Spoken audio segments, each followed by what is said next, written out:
All right, good morning. And I want to thank you all for being here on such short notice. We're here to provide an update on the extraordinary situation with water distribution that Henrico County and much of our region have been dealing with since yesterday. This is a fluid situation that we could not have anticipated. We know, and I want to take a moment here. We know that the winter storm and power outages have already made the lives of many of our residents difficult. So I want to personally apologize because I am the county manager, and the mantra is that accountability stops with leadership. And so I want to apologize for the additional suffering that this has caused to many of our residents. But there is a story here, and I want to be clear in that story. First off, before getting into that, I want to emphasize that our Henrico's water is clean. Okay, so if anything that you all can do as members of the media to continue to put that information out, our water is clean and safe to drink. If you are a customer of Henrico County Public Utilities and pay a county water bill, you do not have to boil your water. Please know that we're working using all available resources that we have to restore service as soon as possible to all of our residents and businesses. We know there are issues of low and even no water pressure for customers in some areas east of Interstate 95. Now, these issues started actually yesterday with Libby Mill, Willow Lawn, St. Mary's Hospital being impacted. And that is because we all, as a region, share water. And so we are working diligently to restore pressure to everyone as soon as possible. But going back to Libby Mill and Willow Lawn, we had low water pressure in those areas. Glenwood Farms was actually impacted overnight. What we are seeing east of 95 is either low water pressure or no water pressure in many areas. So why did this happen? How did this happen? As a background, these issues arose Monday after the city of Richmond's water treatment plant flooded and lost power. As a result of concerns about contaminated water reaching our customers, the city actually issued a boil water advisory for its customers. Again, remember, we all share water. So the first thing that Henrico County did was shut off all water coming in from the city of Richmond. Where there could have been better communication is the notification that we received from the city of Richmond. It took a number of hours for us to get that information, and we were not able to fill our system as much as we would have liked to have done. That's part of the story and why we are here today. So all water customers in Henrico County are now connected to the county's water treatment plant in the far west end. All of the water in Henrico is coming from Henrico. So as you can imagine, it's not a simple task to move water all the way across the county. Our issues early this morning were further complicated. Remember, we're trying to re-energize a system right after we shut off the feed from the city of Richmond. We didn't have a whole lot of time to do it, but last night, early this morning, we had a water main break in Highland Springs that literally was the straw that broke the camel's back. Again, we couldn't have predicted this, but know that we are dealing with it and using every available resource. So overnight, I had many conversations with the city manager and the county administrators in Chesterfield and Hanover County. A regional incident management team was put in place. I think the mayor may have alluded to it this morning in his press conference. Henrico is going to be declaring a state of local emergency in our county, and what that allows us to do is procure resources, materials, and equipment, and whatever we need quickly, quicker than going through our normal procurement processes. We have established a local incident management team as well that will be working with the other localities in the region. We have created a phone number that residents will be able to call. We are setting that up as we speak. We expect that it will be available after 1 o'clock. That number is 804-501-4275. To address any questions that you have, please hit option 2. Again, the number is going to be 804-501-4275. That is option 2. You are also going to hear in this presentation that we're taking care of our most vulnerable residents in our community by ensuring that water is being made available, and you will see that being made available early this afternoon. We are talking about massive amounts of water that we will need to put in place for our nursing homes and hospitals. Actually, hospitals were dealt with last night. Residents, you will hear, will be able to pick up water at local libraries. We're taking care of our schools also, as they have been off for 2 days, so we need to make sure that our schools are covered for perhaps an opening tomorrow. I want to thank Bentley Chan, our Public Utilities Director, and Rob Rowley, our Emergency Manager. Ladies and gentlemen, these folks have literally, I may have gotten a couple hours sleep last night. These two individuals have not slept because they are working tirelessly and around the clock to address the issues that we are going through. But suffice it to say that we are here, we are working as hard as we can, and Bentley is going to come forward and offer you some reasons operationally within the utilities realm, and then Rob is going to go through how just all of the efforts that emergency management is going through in dealing with this, and then I will come back at the end and take any questions that you have as we close out this press conference. Again, I want to thank you all for being here. Without further ado, Bentley Chan. Thank you, Mr. Manager. As the manager said, the county system is interconnected with the city of Richmond system, and so when their water plant shut down and we were notified, we were able to disconnect our feeds that normally serve the central and eastern portions of the county. But without those, we've been working around the clock with our staff to make sure that water produced in the county from the Three Chop facility is moved over to the eastern part of the county to serve residents. Now, late last night, there was a water main break, possibly due to the extreme weather conditions. I am happy to report that we do have staff on site, and they are digging right now to make that repair. So once that repair is done, and we hope that we think that that'll be done later this afternoon. We also have staff out working to open valves that are normally closed to pull additional water into the system to provide restoration of services to residents in the area. And I do want to reiterate that we do have staff that has been working around the clock to make sure that services are restored to residents.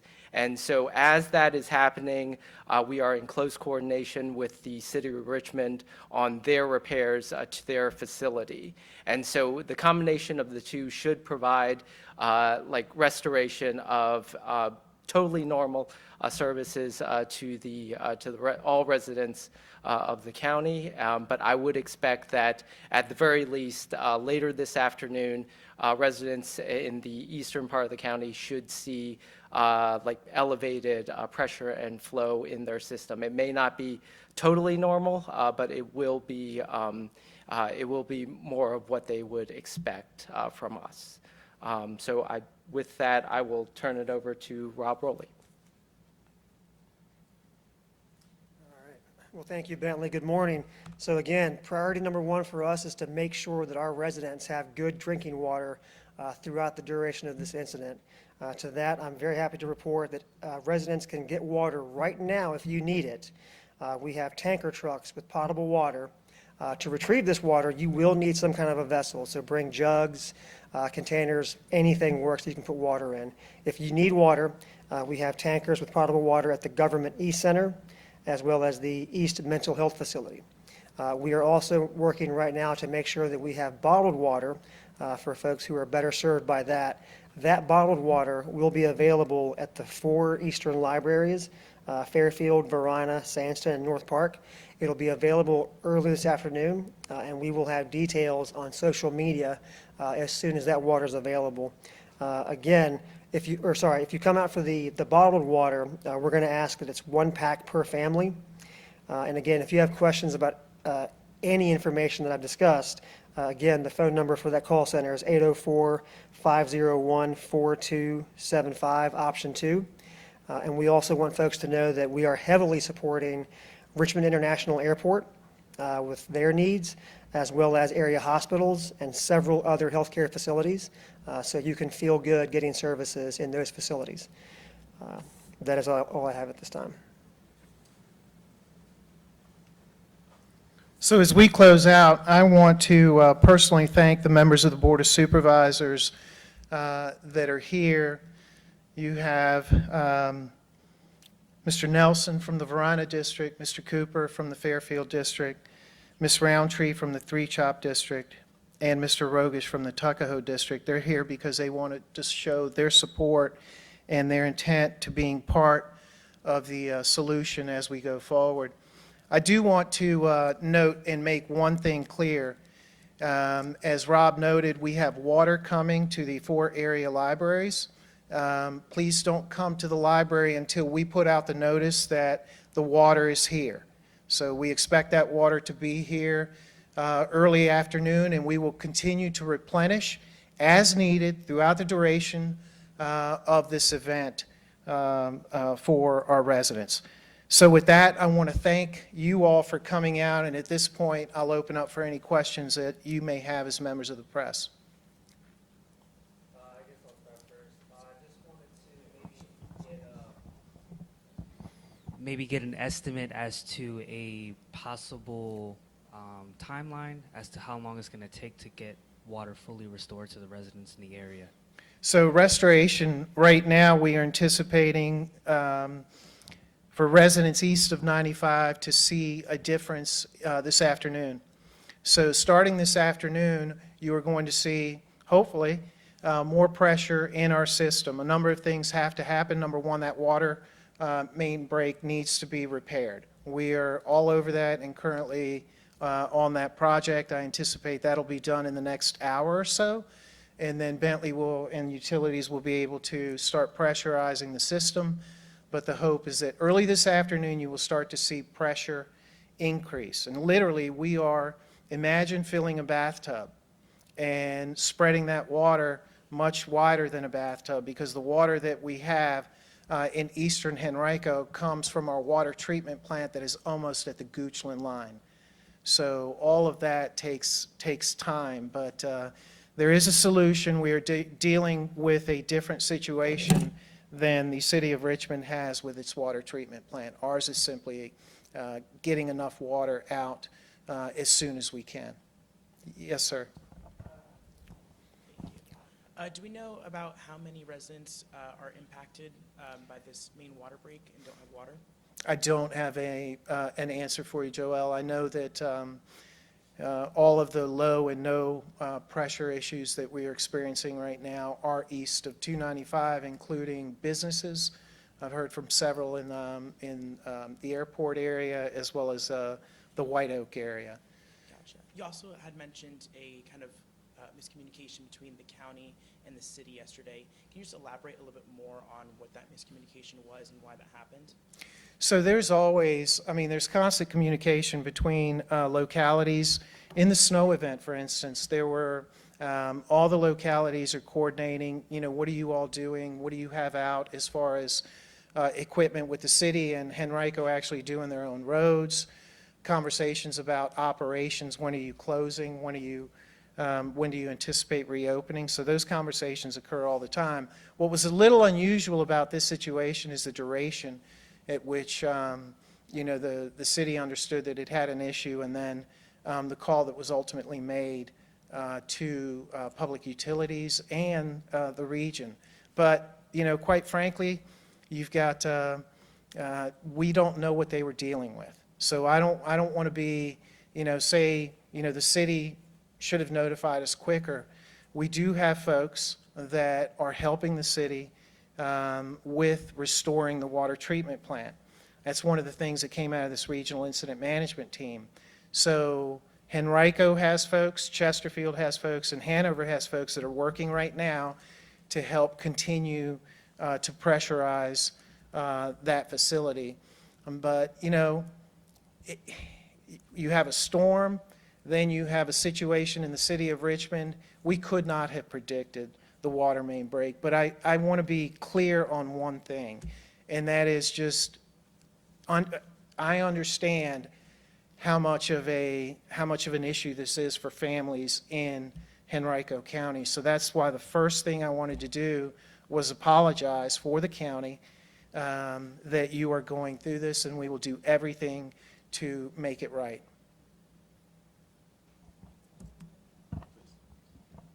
Is there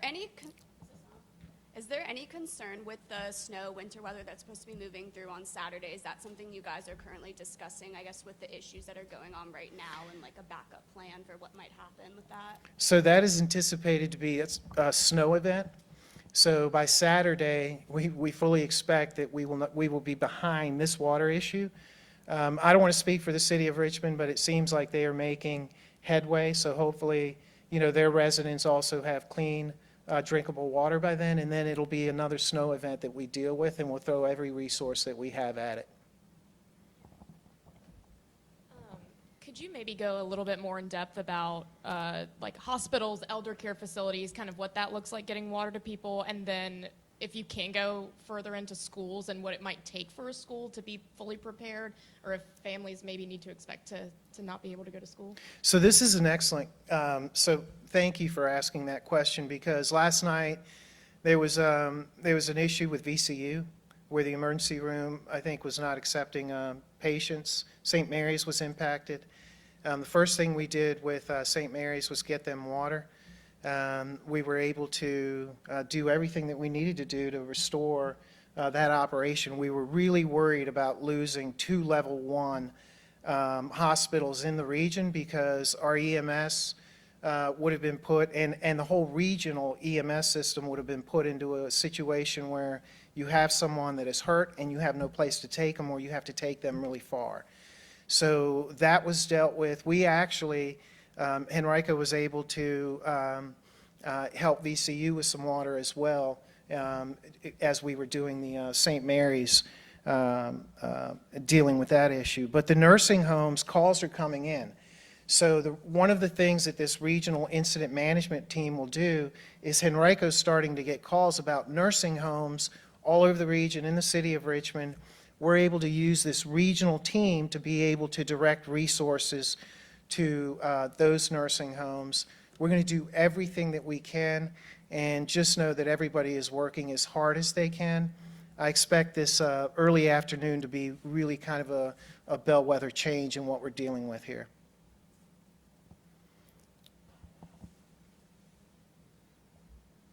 Is there like a threshold that you guys are looking to meet to start sharing water with Richmond again, to open that sort of sharing process up? Or are you going to wait until they're fully online again and everything is restored? Or do you guys have an expectation as to when that might? The expectation is safe, drinkable water.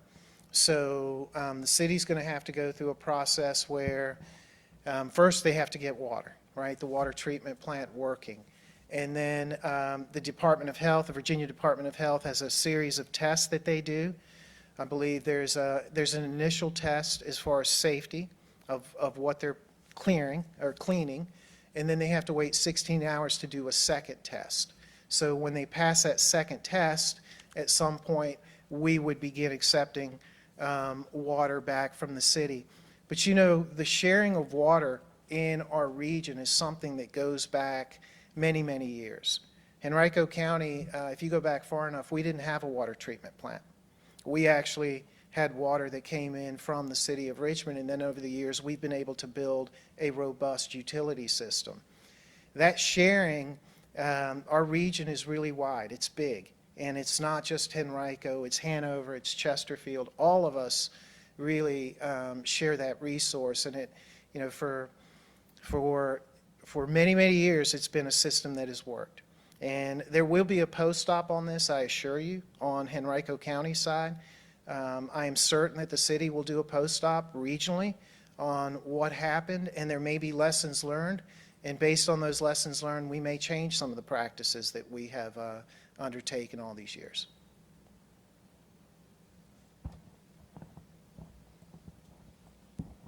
I know you mentioned briefly the airport. I just wanted to get maybe a synopsis or a background as to what kind of issues that they're facing over there. So I just got off the phone literally within the past hour with the executive director of the airport. Rob Rowley has actually been working on that issue, and I'm going to ask you to come forward and speak to just the fact, de-icing and all of everything that's involved. Yes, sir. So like most of this, their problems focus around water. So they need drinkable water, which we're providing for folks who are in the airport, as well as just restroom facilities that work, which we're also providing or moving over there for them. But most importantly, getting them large quantities of non-drinkable water that they are actually using for de-icing operations on their aircraft to make sure that the aircraft can fly safely. Have there been any flight delays because of this situation? I know for a fact there were some delays yesterday because of the weather. I'm not aware of any from today.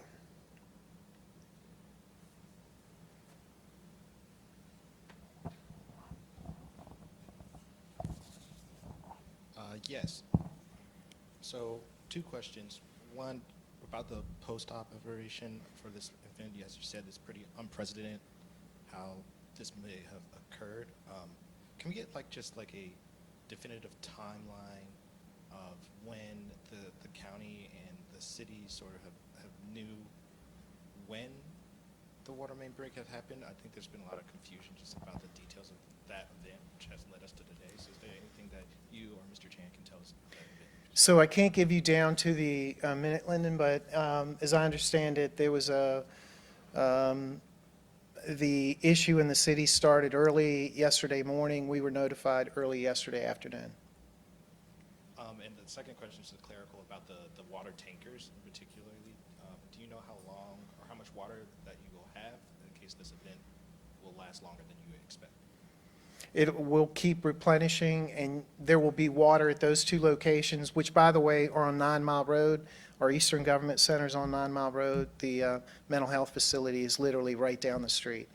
And we may expand that as necessary. For businesses that are operating right now and they might not have water, we just got a tip about libraries not having water for employees to wash their hands.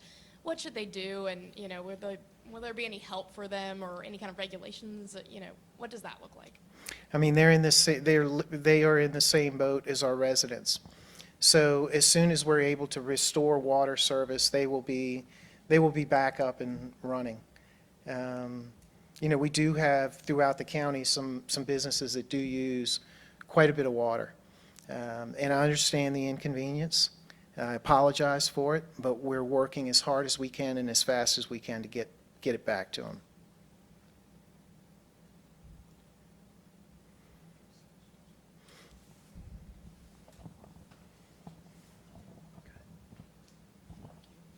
Just going back to the water main break in Ellen Springs, it was mentioned that the weather could have been a reason why that water main break had broke.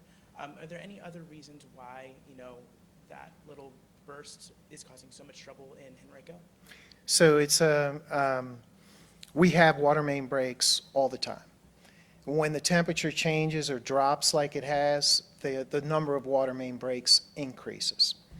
And so you go back to the timeline that I established for you when, we cut off the water to the city and we start filling our system, and we're filling it as fast as we can, we're spreading water throughout the county.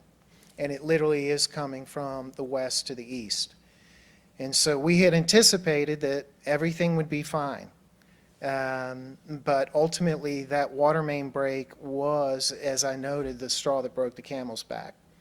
And we knew we were going to have some reduced pressure in certain areas of the east as we were energizing the system. We never anticipated this.